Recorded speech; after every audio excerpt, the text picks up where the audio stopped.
கண்களை மூடி ஜெபம் செய்யும். சோதரிக்கிறோம் கர்த்தாவே. ஆண்டவரே அப்பா, ஆண்டவரே இந்த இரவு வேளையில் கூட ராஜாவே உண்மை நோக்கி பார்க்க ஆண்டவரே எங்கள் இருதயத்தை நாங்கள் திறந்து கொடுக்குறோம் சுவாமி. எங்கள் செவிகளை நாங்கள் திறந்து கொடுக்குறோம் சுவாமி.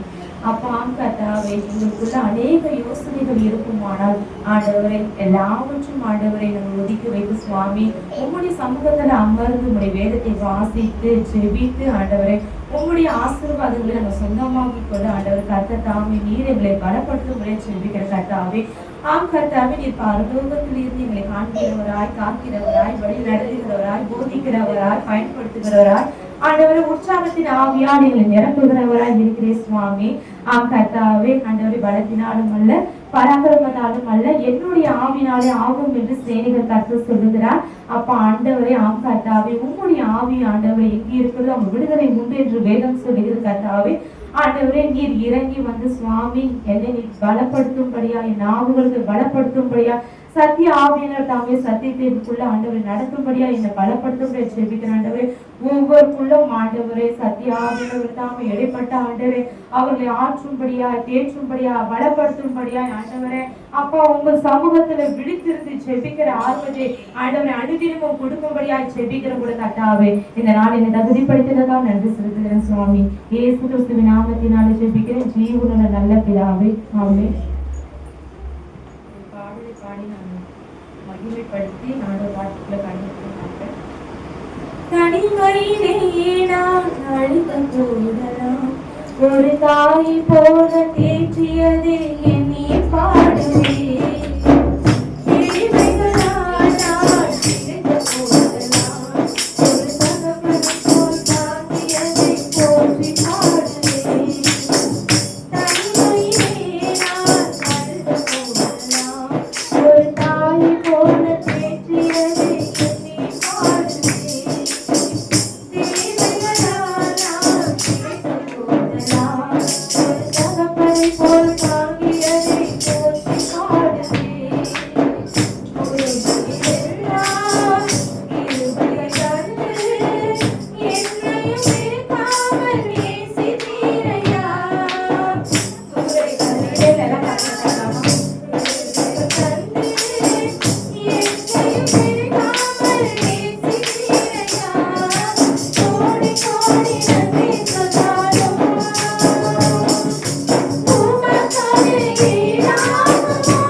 ஆண்டவர் அப்படிதான் உங்களை எல்லாரும் நடத்திக்கொண்டு வருகிறார் என்றதை நான் அறிஞ்சிருக்கிறேன். என்னையும் அப்படியே ஆற்றுவதா தேற்றுவதா வந்து நடத்துவேன். இந்த 2 நாட்களும் அனுசரிக்க ஒவ்வொரு வாரமும் ஒவ்வொரு தலைப்பையும் நம்ம பார்க்கிறோம். அதற்காக ஆயத்தப்படுத்தின இந்த கிருபைகளுக்காக ஆண்டவர் இயேசு கிறிஸ்துவுக்கு நான் நன்றி சொல்கிறேன். நேற்று தினத்துக்கு கூட ஆறுதலும் தேற்றுவதை கொடுத்த தலைப்பு தான் எனக்கு தெளிவாக சொல்லும்பொழுது நான் செவ்வாய்க்கிழமை உபவாசித்து இந்த நாட்களுக்காக அனுசரித்து முடித்த மறுநாள் புதன்கிழமை இங்கே வராதபடி இந்த சூழ்நிலை வந்து கடந்து போனேன். அப்போது எனக்கு மிஸ் பண்ணிட்டேன், ஆராதனை மிஸ் பண்ணிட்டோம் அப்படின்னு சொல்லிட்டு ஒருக்குள்ள ஒரு தாகம் இருந்துச்சு. ஆண்டவர் வார்த்தையை மிஸ் பண்ணிட்டோம் அப்படின்னு சொல்லிட்டு சரீரத்தின் பலவீனம் அந்த ஊருக்கு நான் கடந்து செல்லும்படியாக போனேன். கடப்பாக தான் போயிருந்தேன். அந்த இடத்துல போயாச்சு, பஸ்ஸில் ஏறி உட்காந்தாச்சு. 7 மணிக்கு பஸ்ஸு வந்துச்சு. உட்காந்தோம். இந்த பஸ்ஸில் உட்காந்ததுக்கப்புறம் ஒரு சகோதரி நான் பார்த்தேன். இந்த சாட்சி சொல்லணும்னு ஆண்டவர் எனக்கு ஒரு இருதயத்தில் ஏவப்பட்டதுனால நான் உங்ககிட்ட பகிர்ந்துட்டேன். அப்போ அவள் வாலிப பெற்று அவளுக்கு 23 வயசு 22 வயசு இருக்கும் நான் நினைக்கிறேன். என் பக்கத்தில் உட்காந்து நாங்கள் எனக்கு என்ன சூழ்நிலைன்னா, நான் அந்த இடத்துக்கு போகணும், அந்த இடத்துல இருக்கிற காரியங்களை முடிச்சுட்டு நம்ம வீடு திரும்பி வரணும் அப்படின்னு தான் என்னோட நோக்கம். ஒரு அலைச்சலாக நம்ம போகிறோமே அப்படின்னு சொல்லிட்டு. ஆனால் அந்த மகளை பார்த்தோன்னா எனக்கு ஒரு அழ மாதிரி வந்து கூட உள்ள இல்லை, என் மனசுக்கு அப்படியே பாரமாயிடுச்சு. அந்த மகளை கையை பிடிச்சி நான் பேச ஆரம்பித்தேன். அப்போ நான் எதுக்கு இவங்க கூட பேசணும்னு சொல்லிட்டு மறுபடியும் சொல்லிட்டு என்னுடைய நான் பார்த்து என் வேலையை நம்ம பார்க்கணும், யாரும் தெரியும் பக்கத்தில் நம்ம கை பிடிச்சி பேசுகிறாங்கன்னா அந்த மகள் தப்பாக நினச்சிடக்கூடாது அப்படின்னு சொல்லிட்டு மறுபடியும் என்னுடைய இருதயம் மறுபடியும் பாரப்படுது. நானும் என்னை கண்ட்ரோல் பண்ண முடியல. நான் மறுபடியும் இருதயம் பாரப்படுறேன். மறுபடியும் அந்த மகளோட கை பிடிச்சி எங்களுக்கு உங்கள் அப்பா இருக்காங்க அப்படின்னு சொல்லிட்டு விசாரிச்சுட்டே இருக்கிறேன். அவள் ஒன் பேட் ஆன்சர் மாதிரி நீங்கள் சொல்லிட்டு இருந்தா என்னை பற்றி யாரும் தெரியும், அவள் யாருன்னு எனக்கு தெரியாது. அப்படி கொஞ்ச நேரம் கழிச்சு நான் சொன்னேன், ஏன் அப்பா கூட சண்டை போடுறீங்க, ஏன் உங்களுக்கு இவ்வளோ கோவம் வருது, வேலை செய்யறதே இவ்வளோ கோவம், ஏன் இது கொஞ்சம் கோவத்தை கம்மி பண்ணலாமே, அப்பா தானே திட்டினாரு, இதுவே கோவப்படுற அப்படின்னு சொல்லிட்டு அவங்க குடும்பத்தில் நடக்கிற எல்லா காரியத்தையும் நான் சொல்ல ஆரம்பித்தேன். அம்மா இப்படி இருக்காங்க சூழ்நிலை பார்க்கலையா, உனக்கு தம்பி இருக்கான் அவங்களோட சூழ்நிலை பார்க்கலையா, முன் உதாரணமா இருக்க வேண்டிய நீ இன்னைக்கு பலவீனத்தோட இப்படி கோபத்தோட எரிச்சலோட ஒரு சமாதானம் இல்லாத போல நீ இருக்கிறியே அப்படின்னு சொல்லும்போது அவ கண்ணுல தண்ணியா கொட்டுது. பக்கத்துல இருக்கிற பஸ்ல இருக்கிறவங்களும் எங்களை பார்க்க ஆரம்பிச்சிட்டாங்க. அதுக்கப்புறம் அவன் கையை பிடிச்சி அழகாக கம்மியது அப்படின்னு சொன்னதுக்கப்புறம் அவ சொல்ல ஆரம்பிச்சான், ஆமா நான் காலையில எங்கள் அப்பாவை நான் சண்டை போட்டுட்டு வந்துட்டேன் அப்படின்னு சொன்னேன். என் குடும்பத்தில் இருக்கிறதெல்லாம் நீங்க சொல்றீங்கள அப்படின்னு. இல்லைம்மா நான் சொல்லலை, ஆண்டு உன் இருதயத்தை தேய்ச்சுகிறார், அதுக்காக நான் ஒரு வேலை கொண்டு வர்றது போல, ஆனால் இந்த நாடு இந்த பிரயாணத்தை கர்த்தர் ஆசீர்வதிப்பாரு அப்படின்னு சொல்லிட்டு சில காரியங்களை அந்த மகளுக்கு சொல்லிட்ட பிறகு அவ சொன்னான், சரி நான் எங்கள் அப்பா நான் சாரி கேட்கிறேன் அப்படின்னு சொன்னான். சரி இப்போ சமாதானத்தை போ, இரவு நேரத்தில் ஜபம் பண்ணு, ஆண்டு உன் ஆசீர்வதிப்பார், உன் கைது செய்யல வேலைகளை ஆசீர்வதிப்பார், உன் குடும்பத்தை ஆசீர்வதிப்பார், தகப்பனை ஆசீர்வதிப்பார். தகப்பன் மரத்துல கோவப்படுவாங்க, அந்த கோவத்துக்காக நீ கோச்சிக்க கூடாது, சாப்பிடாம இருக்கக்கூடாது, சரியான சில அட்வைஸ் சொன்னதுக்கு அப்புறம் அவள் கண்ணில் தண்ணியை கொடுத்துருக்கு. அதுக்கப்புறம் என்னை பார்த்து சிரிச்சான். அப்புறம் நான் நினைச்சேன், ஆண்டவரே நான் ஒரு நோக்கத்தோட போறேன், நீங்க ஒரு நோக்கத்தோட என்ன பண்றீங்க அனுப்புறீங்க. ஆனா எனக்கு தலைப்பு இப்படிதான் கொடுக்கப்பட்டது, ஆற்றுதலும் கேற்றுதலும். ஏசாயா தீர்க்கதரிசனத்தை நம்ம எடுத்து வாசிப்போமா?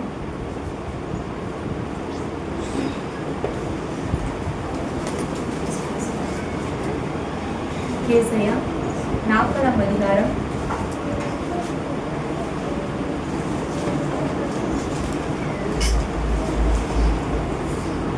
'என் ஜனத்தை ஆற்றுங்கள் ஏற்றுங்கள்' முதலே ஆண்டு நமக்கு தெளிவா சொல்றார்.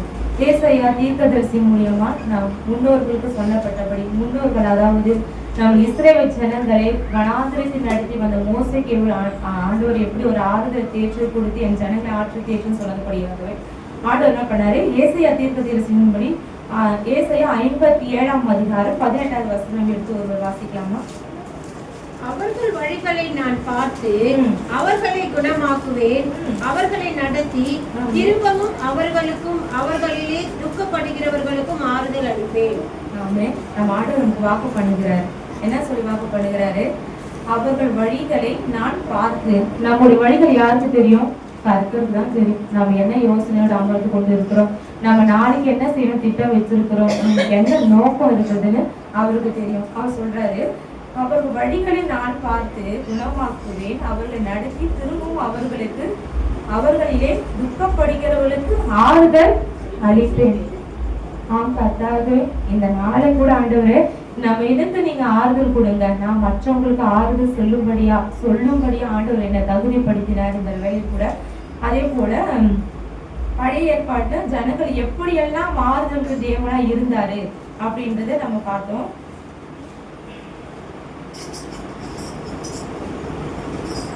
மார்க் 6ஆம் அதிகாரம்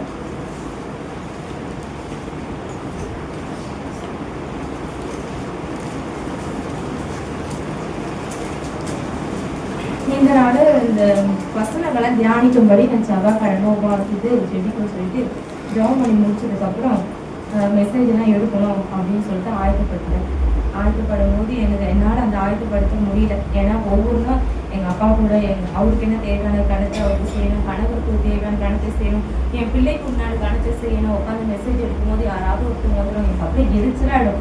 இன்னைக்கு மெசேஜ் எடுக்கணும், உட்காந்து வாசிக்கணும் போது தான் யாராவது ஒருத்தர் வந்து நான் டிஸ்டர்ப் பண்ணிட்டே இருக்கிறாங்களே அப்படின்னு சொல்லிட்டு எரிச்சல் அடைஞ்சு செவ்வாய்க்கிழமை சிஸ்டர் வீட்டு கடந்து வரும்போது ஆண்டவர் என்னோடு கூட இந்த வசனத்தை கொண்டு பேசுகிறார். மார்க் 6ஆம் அதிகாரத்துல இருந்து வாசிங்க.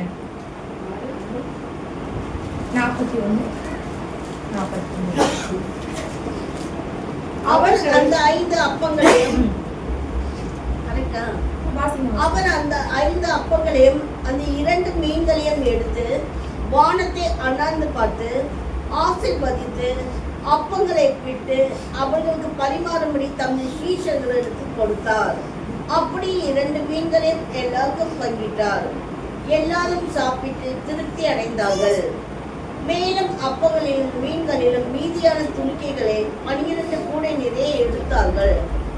அப்பம் சாப்பிட்ட புருஷர்கள் ஏறக்குறைய 5000 பேராய் இருந்தார்கள்.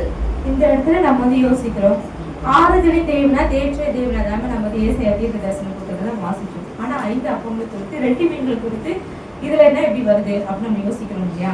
ஆண்டவர் சொல்றாரு சகலத்தின் ஆறுதலின் தேவனாய் இருக்கிறார் என்பதை 2 கொரிந்தியர் 1ஆம் அதிகாரம் 3வது வசனத்தை எடுத்து வாசிக்கலாம். 2 கொரிந்தியர் ஆக்கினை தீர்ப்பு கொடுக்கும் ஊழியம் மகிமை உள்ளதாய் இருந்தால் நீதியை கொடுக்கும் ஊழியம் 1 கொரிந்தியர் 1ஆம் அதிகாரம் 3வது வசனம். நம்முடைய பிதாவாகிய தேவனால் நமது கர்த்தராகிய இயேசு கிறிஸ்துவின் அந்த வசனம் 1 கொரிந்தியர் 1ஆம் அதிகாரம் 3வது வசனம். நம்முடைய பிதாவாகிய தேவனாலும் கர்த்தராகிய இயேசு கிறிஸ்துவினாலும் உங்களுக்கு கிருபையும் சமாதானமும் உண்டாவதாக. சாரி சொல்லிட்டேன். 2 கொரிந்தியர் 1:3.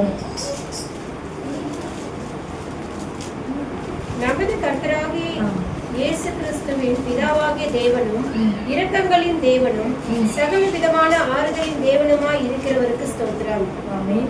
நான் ஏன் இப்போ ஒரு தலைப்புல அங்கங்க கொஞ்சம் உங்களுக்கு நான் எடுத்துக்காட்டா சொல்றேன் அப்படின்னா, அவர் அந்த தலைப்பு நம்ம சொல்லியாச்சு, சகல விதமான ஆறுதலின் தேவன். இஸ்ரவேல் ஜனங்களுக்கு ஆண்டவர் எப்படி ஒரு ஆறுதலா இருந்தாரா, எவ்வளவு தேற்றுதலா இருந்தார் என்றது முன்பதாகவே ஏசாயா தீர்க்க தரிசன புத்தகம் மூலியமா நமக்கு சொல்லப்பட்ட வார்த்தையின்படியாகவே இப்ப நடந்து கொண்டு இருக்கிறது. இப்போ இது நம்ம மார்க்ல வந்து பார்க்கும்பொழுது ஏசாயா தீர்க்க தரிசனம் சொல்லப்பட்டபடி நம்ம பார்த்தோம். மார்க் 6ஆம் அதிகாரத்துல அவர் வந்து தனித்து ஜெபிக்கிறார். ஆண்டவராக இயேசு கிறிஸ்துவுக்கு அவர் என்ன பண்றாரு, தனித்து ஜெபம் பண்றாரு. ஸ்ரீசங்கரை அனுப்பி தனிமையை ஜெபம் பண்றாரு. அது நீங்க முழுவதும் எடுத்து வாசிக்க தெரியும். உங்களுக்கு சின்ன சின்ன டாபிக் மாதிரி அங்கேயும் நான் சொல்றேன்.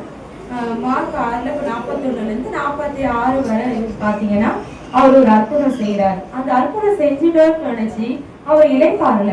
என்ன பண்றாரு, மறுபடியும் சீஷர்களை அனுப்பிவிட்டு தனித்து என்ன பண்றாரு, ஜெபிக்கிறாரு. அடுத்த நாள் புரோகிராம ஆர்டர் விட்டு அவர் கேட்கிறாரு போல. அப்போ அடுத்த நாள் உங்களுடைய அற்புதம் என்ன பண்றது நடக்குது. இங்க பாருங்களேன்,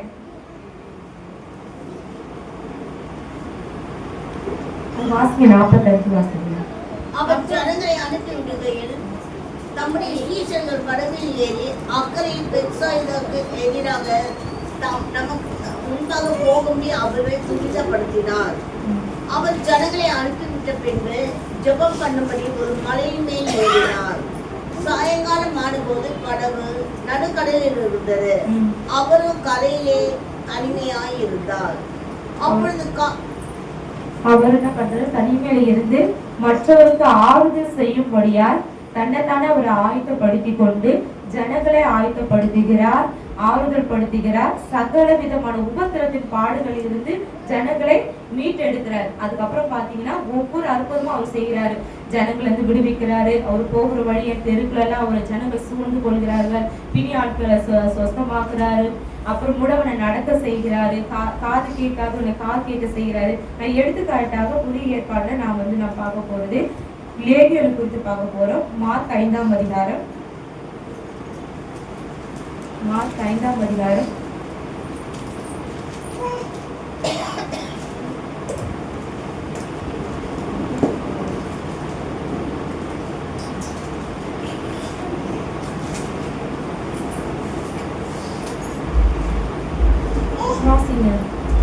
5. அவர் படவிலிருந்து இறங்கின உடனே அசுத்தாவியுள்ள ஒரு மனுஷன் பிரேத கல்லறைகளில் இருந்து அவருக்கு எதிராக வந்தான். அவனுடைய குடியிருப்பு சகல கல்லறைகளிலே இருந்தது. அவனை சங்கிலிகளினாலும் கட்ட ஒரு நாளும் கூடாதிருந்தது. அவன் அநேக தரம் விலங்குகளினாலும் சங்கிலிகளினாலும் கட்டப்பட்டிருந்தும் சங்கிலிகளை முறித்து விலங்குகளை தகர்த்து போடுவார். அவனை அடக்க ஒருவனாலும் கூடாதிருந்தது. அவன் எப்பொழுதும் இரவும் பகலும் மலைகளிலும் கல்லறைகளிலும் இருந்து கூக்குரலிட்டு கல்லுகளினாலே தன்னை காயப்படுத்தி கொண்டிருந்தான். அவன் இயேசுவை தூரத்திலே கண்டபோது ஓடி வந்து அவரை பணிந்து கொண்டு, இயேசுவே, உன்னதமான தேவனுடைய குமாரனே, எனக்கும் உனக்கும் என்ன? என்னை வேதனைப்படுத்தாதபடிக்கு தேவன் பேரில் உனக்கு ஆணை என்று மிகுந்த சத்தமிட்டு சொன்னான்.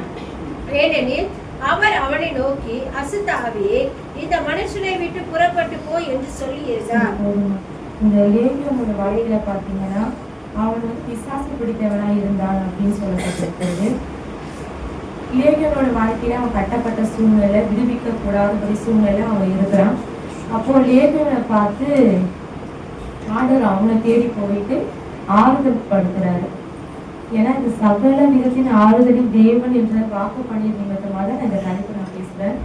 அப்போ அந்த பிசாசு என்ன பண்ணுது, இயேசுவே, உன்னதமான தேவனுடைய குமாரனே, உனக்கும் எனக்கும் என்ன? என்னை வேதனைப்படுத்தபடி இதை தேவன் பேரில் உனக்கு ஆணையிடு என்று மிகுந்த சத்தமிட்டு சொன்னான். அது பிசாசு கண்டுபிடிச்சிருச்சு. வரது யாரு? ஆண்டவராகிய இயேசு கிறிஸ்து. எத்தனை பேர் நம்ம ஆண்டவராகிய இயேசு கிறிஸ்து தெரிந்தும் அவர் நம்ம கனப்படுத்துகிறவரா இருக்கிறோம்? அது தெரிஞ்சிருச்சு. அவர் பாதத்துல விழுந்து கேக்குது. ஆனா நமக்கு தெரியும் ஆண்டவராக இயேசு கிறிஸ்து இன்னும் ஜீவனுள்ள தேவனா நம்ம மத்தியில இருக்கிறார் என்று. அவர் நம்ம ஆற்றுகிறோம், தேற்றுகிறோம், பயன்படுத்துகிறோம். பாத்தீங்கன்னா இந்த காலகட்டத்துல அவனுக்கு நம்ம வேதத்துல லேகியோன் எப்படி இருக்கான்? அவன் ஒரு கலைஞன் இருக்கான், அவன் கட்டப்பட்டு தன்னை தானே காயப்படுத்திக்கிறான் அப்படின்னு. ஆனா இந்த காலகட்டத்தில் பார்க்கும் பொழுது நாம எப்படி காயப்படுத்திக் கொள்கிறோம் அப்படின்னு உதாரணம் பார்த்தோன்னா, டிவியில் பாக்குறது, சீரியல் பாக்குறது, மணிக்கணக்கில மொபைல பாக்குறது, இல்ல வீணா மத்தவங்களோட பேசுறது, சாப்பிடாம கோச்சிக்கிட்டு சாப்பிடாம இருக்கிறது, தன்னை தானே நம்ம எப்படி காயப்படுத்தி கொள்கிறோம். இந்த தேசத்துல அப்படிதான் நடந்து கொண்டது. கஞ்சா போடுறாங்க, சிகரெட் அடிக்கிறாங்க, தண்ணி அடிக்கிறாங்க, இது போல என்ன பண்றாங்க, தன்னை தானே காயப்படுத்தி கொண்டுதான் இருக்கிறாங்க. அப்ப அவங்களை குறித்து நம்ம யோசிக்கிறோமா? நம்ம பாக்குற வேதத்துல மட்டும்தான் இது என்ன பண்றோம், லேவியன் ஒருத்தர் இருந்தா சொல்லிட்டு ஒரு சாப்டரை நம்ம என்ன பண்றோம், படிச்சுட்டு வாசிச்சுட்டு நம்ம கடந்து போகிறோம். ஆனால் நமக்குள்ள உணர்த்தப்படுவோமானால் இந்த லேவியனை போல எத்தனை பேர் தேசத்துல இருக்கிறாங்க, தன்னை தானே காயப்படுத்தி கொண்டு, இல்ல வருத்தப்படுத்தி கொண்டு, அடிமை ரூபத்துல இருக்கிற எத்தனையோ அடிமைத்தனத்துல இருக்கிற ஜனங்களை மீட்டு எடுக்கும்படி ஆண்டவராக இயேசு கிறிஸ்து இருக்கிறார் என்பதை எத்தனை பேருக்கு நம்ம இன்னைக்கு அறிவிக்கிறவரா இருக்கோம். அவர் என்ன பண்ணார்? ஆண்டவராக இயேசு கிறிஸ்து தன்னை தானே ஆயத்தப்படுத்தி கொண்டு, ஆட்சியை ஏற்றுக்கொண்டு, சகல ஜனங்களுக்கும் புறப்பட்டுக்கும் என்ன பண்ணாரு? சுவிசேஷத்தை அறிவிக்கும்படியாய் வந்தார். இன்னைக்கு நம்ம ஆண்டவராக இயேசு கிறிஸ்துவை நாம ஏற்றுக்கொண்ட நாம, லெந்து நாட்கள் அனுசரிக்கிற நாம எத்தனை லேகியோனை பார்த்து கண்டும் காணாத போல நம்ம போய்கொண்டு இருக்கிறோம். பக்கத்து வீட்டுல இருக்கிறாங்களா, எதிர் வீட்டுல இருக்கிறாங்களா, நம்ம பார்த்து அவங்களுக்காக இருதய பாரத்தோடு நம்ம ஜெபிக்கிறோமா என்றது ஒரு கேள்விக்குறியா இந்த காலகட்டத்தில் காணப்படுகிறது. சகலத்தின் ஆறுதலின் தேவனா இருக்கிற ஆண்டவராக இயேசு கிறிஸ்துவை ஏற்றுக்கொண்ட நாம மற்றவங்களுக்கு ஆறுதலா இருக்கிறோமா, தேற்றுதலா இருக்கிறோமா? ஏசாயாவோட தீர்க்க தரிசன புத்தகத்துல எடுத்து வாசிங்க, 40. அதேதான் நம்ம புரட்டி பார்க்க போறோம். நம் சுவிசேஷ வேத பாடமும் ஏசாயா தீர்க்க தரிசன புத்தகத்தை நாம் அடிப்படை வைத்துதான் இப்ப நம்ம வாசிக்கிறோம். 3வது படிங்கள, கர்த்தருக்கு வழியை ஆயத்தப்படுத்துங்கள், அவாந்திர வெளியிலே நம்முடைய தேவனுக்கு பாதையை செவை பண்ணுங்கள் என்றும். இப்படிதான் ஒருத்தர் கூப்பிடுறார், வனாந்திரத்துல கூப்பிடுறார். யாரும் பார்க்கலாமா? யோவான் ஸ்நானனை கூப்பிடுறார்.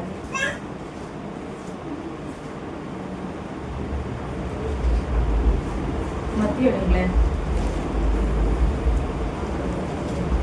3 வாசம், மத்திய 3ஆம். கர்த்தருக்கு வழியை ஆயத்தப்படுத்துங்கள், அவருக்கு பாதைகளை செவை பண்ணுங்கள் என்று வனாந்திரத்திலே கூப்பிடுகிறவனுடைய சத்தம் உண்டென்று ஏசாயா தீர்க்கதரிசினால் சொல்லப்பட்டவன் இவனே. ஆமா, நம்ம முன்னாடி வாசிச்சோம் பாத்தீங்களா? ஏசாயா தீர்க்கதரிசன புத்தகத்துல இப்ப வாசிச்சாங்களா, கர்த்தருக்கு வழியை ஆயத்தப்படுத்துகின்ற அதே வார்த்தைய மத்தியில சொல்லப்பட்டு சுவிசேஷ வேத பாடத்துல ஒருத்தர் சத்தம் விட்டு கூப்பிடுறாரு. ஜனங்களை பார்த்து சத்தம் விட்டு சொல்றாரு, உரத்த சத்தமா சொல்றாரு, என்ன பண்ணுங்க, மன திரும்புங்கள், பரலோக ராஜ்யம் சமீபத்தில் இருக்கிறது அப்படின்னு அவர் சொல்றாரு. வனாந்தரத்துல கூப்பிடுறாரு. நம்ம எங்க இருந்து கூப்பிடுறோம்? கேள்விக்குறியா இருக்குது இல்ல. நம்ம எங்க கூப்பிடுறோம்? வனாந்தரத்தில் இருக்கிறவர்களை பார்த்து கூப்பிடுறோமா? யோனாஸ்தானம் எப்படி ஆண்டவராக இயேசு கிறிஸ்து வருகைக்கு முன்பதாக அவர் ஆயத்தப்படுத்தி செவ்வையாக்கி ஸ்ரீஷர்களை உருவாக்கி ஸ்ரீஷர்களை பயன்படுத்தும்படியா ஞானஸ்தானம் அவர்கள் பெரும்படியா எப்படி ஆண்டவர் யோனாஸ்தானம் முன்பதாக அனுப்பினாரோ யோனாஸ்தானம் கிட்ட என்ன பண்ற ஆண்டவர் இயேசு கிறிஸ்து ஞானஸ்தானம் பெற்றார் என்று நம்ம என்ன பண்றோம்? வேதத்துல வாசிக்கிறோம். நம்ம எத்தனை பேர் கரடு முரடான பாதைகளில் இருக்கிறவர்களை தாழ்த்தப்பட்டவர்களை நம்ம கண்ணோக்கி பார்க்கிறோமா? ஆண்டவரை போல நம்ம நேசிக்கிறோமான்றது கேள்விக்குறியா இருக்கிறது. அப்ப 4:1 வாசிங்களேன்.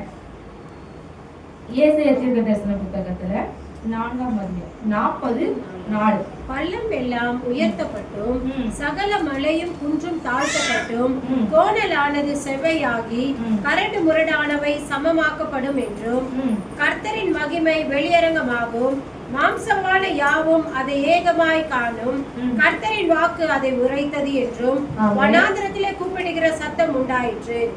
வனாந்தரத்துல கூப்பிடுற சத்தம் உண்டாயிற்று. இன்னைக்கு சத்தம் எங்கிருந்து கேட்கப்படணும் பாத்தீங்கன்னா சபையில இருந்து கேட்கப்படணும். ஆமே. அல்லேலூயா சொல்லலாமா? அல்லேலூயா சொல்லாமா? அல்லேலூயா சொல்லாமா? ஆண்டவர் கரங்களை தட்டலாமா? வனாந்தரத்துல அன்னைக்கு யோனாஸ்தானம் சத்தம் விட்டு என்ன பண்ணாரு? கூப்பிட்டு சொன்னாருல்ல. இன்னைக்கு நாம இந்த சபையில இருந்து வெளியே இருக்கிற வெளியேற பெற்ற ஆத்துமாவை நோக்கி நம்ம கூப்பிடலாமா? ஆண்டவராக இயேசு கிறிஸ்துவை நம்ம அறிக்கை செய்யலாமா? நம்ம ஜெபிக்க கூப்பிடலாமா? அவங்களை ரட்சிக்க கூப்பிடலாமா? ஆண்டவராக இயேசு கிறிஸ்து பக்தி வைராக்கியத்தோட நாம அறிக்கை செய்யலாமா? வனாந்தரத்துல யோனாஸ்தானம் எப்படி ஆண்டவரை ஜனங்களை ஆயத்தப்படுத்தினாரோ அதே போல ஆத்துமாக்களை அறுவடை செய்கிற நாட்களாக மாறும்படி நம்ம ஜெபிக்கலாமா? அல்லேலூயா சொல்லுவேன். உற்சாகமா இருந்தா நானும் கொஞ்சம் உற்சாகமா இருப்பேன். நீங்களாம் சோர்வா இருக்கிறத பார்த்தா என்னத்தேனோ நான் தவறுதெல்லாம் மெசேஜ் போயிட்டு இருக்கோம்னு சொல்லிட்டு ஒரு பயமா இருக்கு. கரெக்டாக போயிட்டு இருக்காங்க. கர்த்தருக்கு ஸ்தோத்திரம். கர்த்தருடைய பரிசுத்த நாமத்துக்கு மகிமை உண்டாவதாக. இந்த நாட்களில் கூட யோனாஸ்தானம் திருப்பி ஆண்டவர் இந்த வார்த்தையை நமக்கு சொல்றாருன்னா அதுக்கு என்ன காரணம்னு நீங்க நினைக்கிறீங்கன்னா அவர் எப்படி ஆண்டவராக இயேசு கிறிஸ்து வருகை நாட்களில எப்படி ஜனங்களை ஆயுதப்படுத்தினாரோ ஆண்டவர் நம்ம அறியாத நேரத்துல தெரியாத நேரத்துல ஆண்டவர் வருகை நாட்கள் இருக்குமானால் நம்ம என்ன பண்ணணும்? ஜனங்களை ஆயுதப்படுத்தணும். ஆயுதத்தின் நாட்களாய் இருக்கிறது. பள்ளத்தாக்குகள் மேடுகள் குன்றுகள் எல்லாவற்றும் ஆண்டு என்ன பண்ணுவாரு?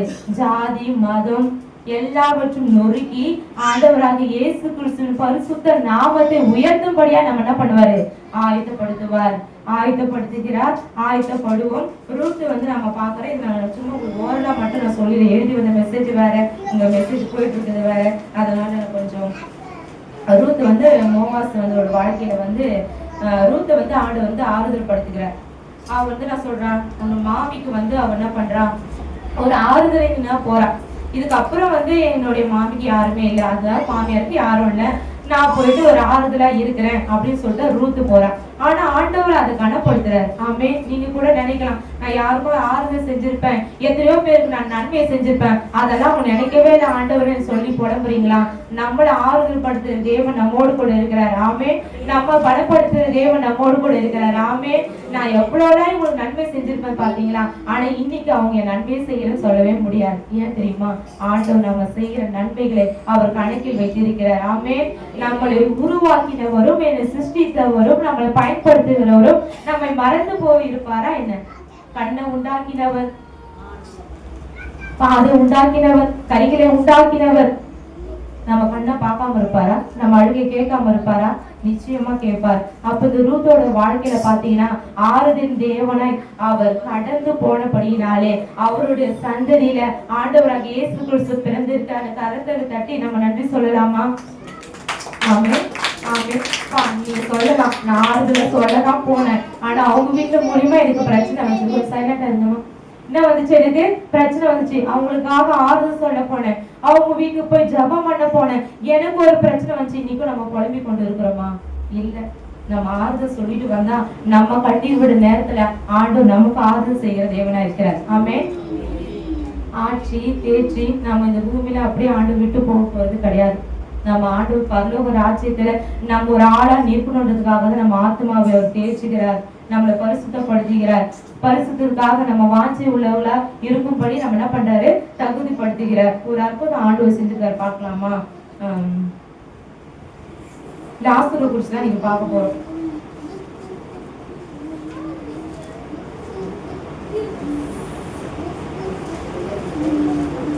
யோவான் 11ஆம் அதிகாரம்.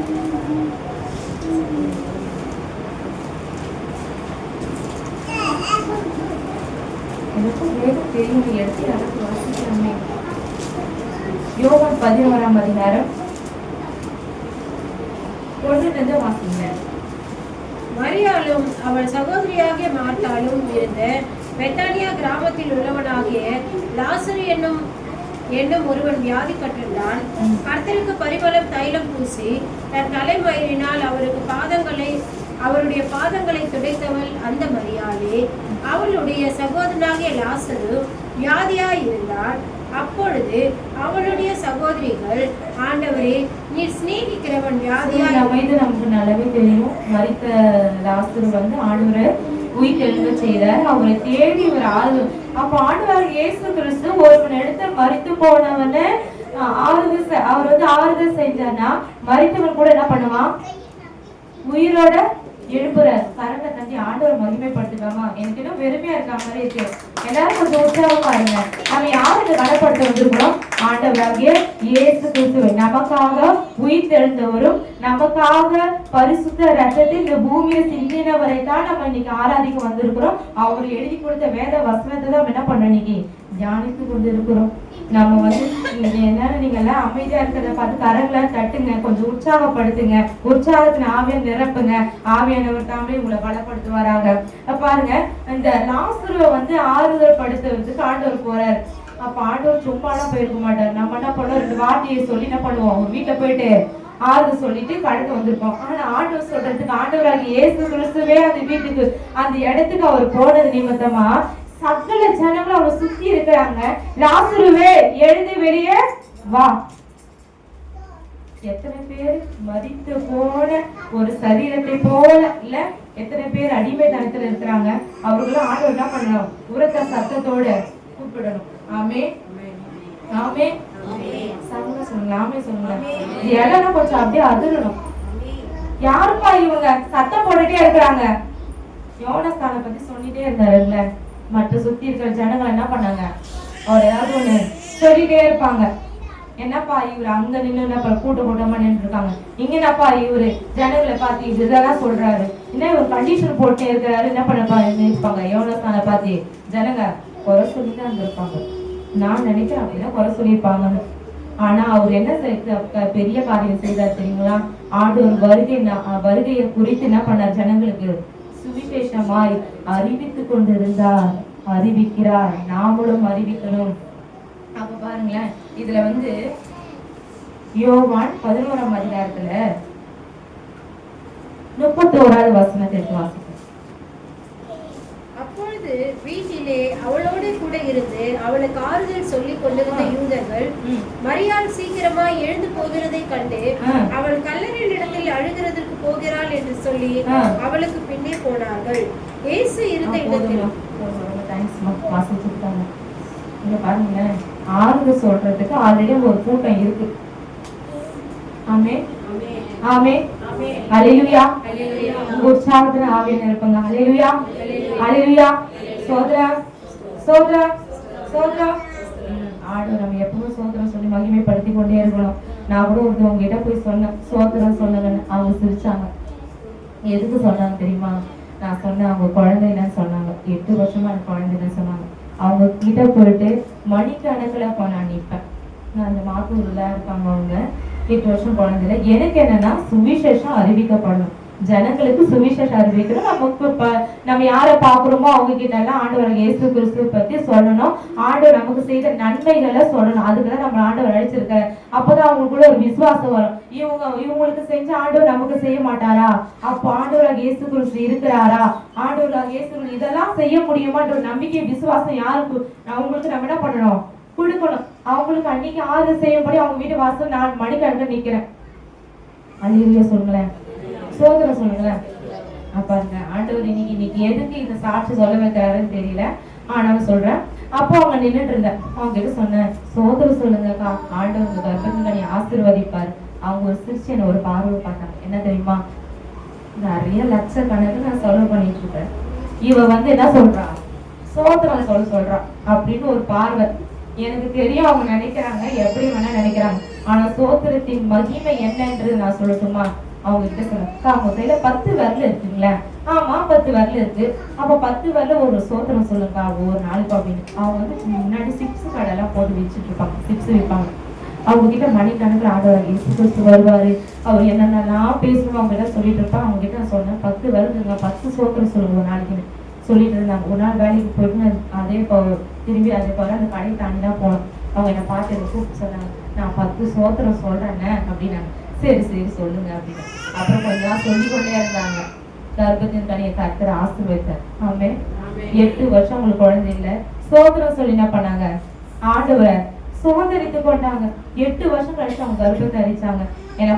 அவங்க டாக்டர்கிட்ட சொன்னாங்களா இல்லையா, பக்கத்துல இருக்கிறவங்க சொன்னாங்க தெரியல. எனக்கு ஃபர்ஸ்ட் போன் அடிச்சாங்க, எங்க இருக்கிற மட்டுமா என்கிட்ட ஒரு பேசணும் நாங்க. அப்புறம் அவங்க வீட்டுக்கு நான் கடந்து போகும்போது கையை பிடிச்சி நூறு எடுத்தாங்க. என்ன அப்புறம் அவங்க சொன்னாங்க, சோத்திரம் சொல்ல சொன்னல. ஆமா சொன்னேன் இல்லைங்களா அப்படின்னு. ஆமா அவங்க சொன்னாங்க, நான் 3 மாசம் எனக்கு டேட் தள்ளி இருந்தது, நான் போய் எப்பவுமே செக் பண்ற மாதிரி போய் செக் பண்ணேன், எனக்கு 2 கோடு வந்தது அப்படின்னு சொன்னாங்க. கடலை தட்டி ஆண்டவர் மகிமைப்படுத்துறாங்க. ஆண்டவர் அவங்க என்ன பண்ண கர்ப்பத்தின் கனியை கொடுத்து ஆசீர்வதித்தார். இதுதான் சோதரித்தன் மகிமை. அதாவது ஒரு சபையில ஜபதொனி நம்ம என்ன பண்ணணும், இருந்துட்டே இருக்கணும். ஒரு தூக்கம் அந்த காலத்துல பாத்தீங்கன்னா எருசலேம் பட்டணத்துல ஒரு ஆலயம் இருக்குதுன்னா அவங்க என்ன பண்ணுவாங்க, தீவெட்டிகளை கொளுத்தி வைப்பாங்க. ஏன்னா தேவாலயம் என்ன பண்ண இருளடைஞ்சு இருக்க கூடாது அப்படின்னு சொல்லிட்டு. ஆனா இந்த காலத்துல நம்மளோட பரிசுத்த தேவன் வாசம் செய்கிற நம்ம தேவமாக இருக்கிற நம்மளோட சரீரத்துல நம்ம சோத்திரப்படி என்ன பண்ணணும், தூபம் எரிஞ்சு கொண்டே இருக்கணும், அவரை மகிமைப்படுத்தி கொண்டே இருக்கணும். ஒரு ஆலயத்துக்கு நம்ம என்ன பண்ணோம், வரும்போது யார் பாக்குறாங்க பார்க்கல, மைக்கு அவங்க கையில இருந்து நம்ம கையில இருக்கு, அதெல்லாம் பிரச்சனையே இல்லை. நம்ம இன்னைக்கு ஆண்டவரை துதிக்க வந்திருக்கிறோம், என்ன நமக்குள்ள இருக்கணும், இன்னைக்கு ஜெபிக்க வந்திருக்கிறோம், இன்னைக்கு ஆண்டவரோட பேச வந்திருக்கிறோம், அவர் வசனத்தை கேட்க வந்திருக்கிறோம். இதுதான் நம்ம இருதயத்தை என்ன பண்ணோம், ஓடிக்கொண்டே இருக்கணும். இன்னைக்கு ஆண்டவரே இன்னைக்கு என்ன பேச போறீங்க, இன்னைக்கு என்ன தேவ செய்தியை சொல்ல போறீங்க, அதுதான் நம்ம இருதயத்தை என்ன பண்ணணும், ஓடிக்கொண்டே இருக்கணும்.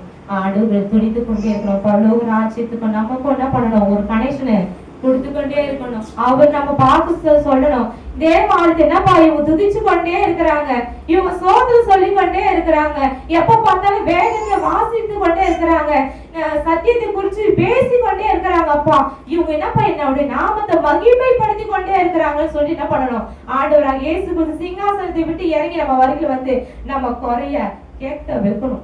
ஆமே. கரங்களை ஆண்டவர் மகிமைப்படுத்தலாமா? என்ன பண்ணணும், தேவ ராஜ்யத்தில் என்ன பண்ணணும், சுவிசேஷத்தை எங்க சபையில இருந்து எழுப்ப செய்யுங்க ஆண்டவரே, என்னை எழுப்ப செய்யுங்க ஆண்டவரே. முதலாவது நான் ஆயத்தப்படுத்துங்க ஆண்டவரே அப்படின்னு நம்ம ஆயத்தப்படுத்தி கொண்டே இருக்கணும். ஒரு ஒளி ஒரு இடத்துல இருந்துச்சுங்களேன், இப்ப கரண்ட் போயிடுச்சுன்னு வச்சுங்களேன், இதெல்லாம் எப்படி இருக்கும், இருளா இருக்கும். யார் முகம் யாரை பாக்குறோன்னு நம்மளுக்கு தெரியாது இல்ல, அப்படிதான் இருக்கும். ஆனா அப்படி இருக்க நம்ம விருப்பப்படுவோமா?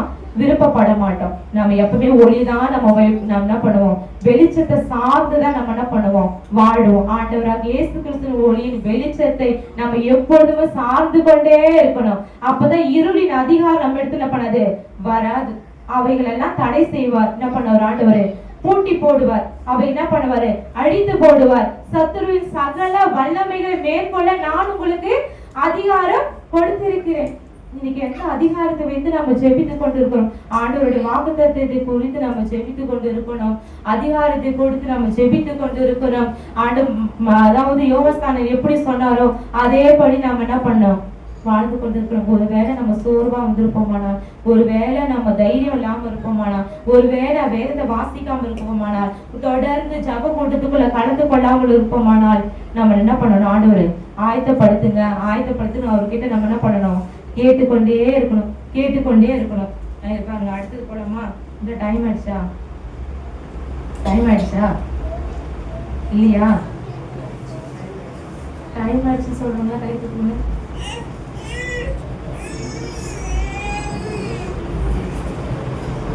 இல்லைன்னா நான் ரொம்ப நேரம் பேசிடுவேன். மார்க் 5ஆம் அதிகாரம் 40-43. அங்க ஒரு குடும்பத்தை ஆண்டவர் தேற்ற போகிறார். இதை பார்க்கலாம். இப்ப சுவிசேஷ வேத பாடத்தான் எடுத்துக்கிறேன். அதற்காக அவரை பார்த்து நகைத்தார். 40 மார்க் 5ஆம் அதிகாரம் 4. அதற்காக அவரை பார்த்து நகைத்தார்கள். எல்லாரையும் அவர் வெளியே போக பண்ணி பிள்ளையின் தகப்பனையும் தாயையும் தம்மோடே வந்தவர்களையும் அழைத்துக் கொண்டு பிள்ளை இருந்த வீட்டில் பிரவேசித்து பிள்ளையின் கையை பிடித்து தலித்தாகுமி என்றார். அதற்கு சிறு பெண்ணை எழுந்திரு என்று என்ன பண்றாரு? ஒரு அற்புதம் செய்யறார். அந்த சிறு பெண்ணை உயிரோட என்ன பண்றாரு? எழுப்ப செய்யறாரு. ஒரு குடும்பத்துக்கு ஆறுதல் வேணும்ல. ஒரு குடும்பத்துல ஆறுதல் இல்லைன்னா எல்லாரும் என்ன பண்ணுவாங்க? இப்ப இந்த காலத்துக்கு அடுத்தது அப்ப என்ன பண்ணாங்களோ கும்பல் உட்காந்துப்பாங்களாம். என்ன பண்ணுவாங்க? ஒரு வீட்டுல வந்து ஒரு மரணத்தை சந்திச்சுட்டாங்கன்னா ஜனங்கள் எல்லாம் போய் என்ன பண்ணுவாங்களாம்? கொஞ்சம் கொஞ்ச நேரம் என்ன பண்ணுவாங்களாம்? ஆறுதல் செய்யறதுக்கு போயிடுவாங்க. ஆறுதல் சொல்லிட்டு அவங்களுக்கு ஒரு தேற்றத்தை கொடுத்துட்டு என்ன பண்ணுவாங்களாம்?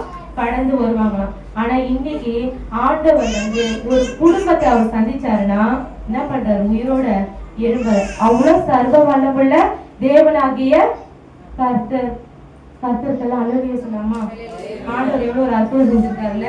அடுத்தது நம்ம பார்க்கலாம். அப்போஸ்தலர். நான் வந்து இதுக்கு ஒரு எடுத்துக்காட்டாக பேதுருவை தான் எடுத்திருக்கேன். நிறைய எழுதியிருக்கேன். அது ஒண்ணுதான் உங்களுக்கு வாசிக்கிறேன். 12 சீஷர்கள் ஒருவனாகிய பேதுரு. இவர் வந்து பாத்தீங்கன்னா மீன் பிடிக்கிறவராக இருந்தாரு.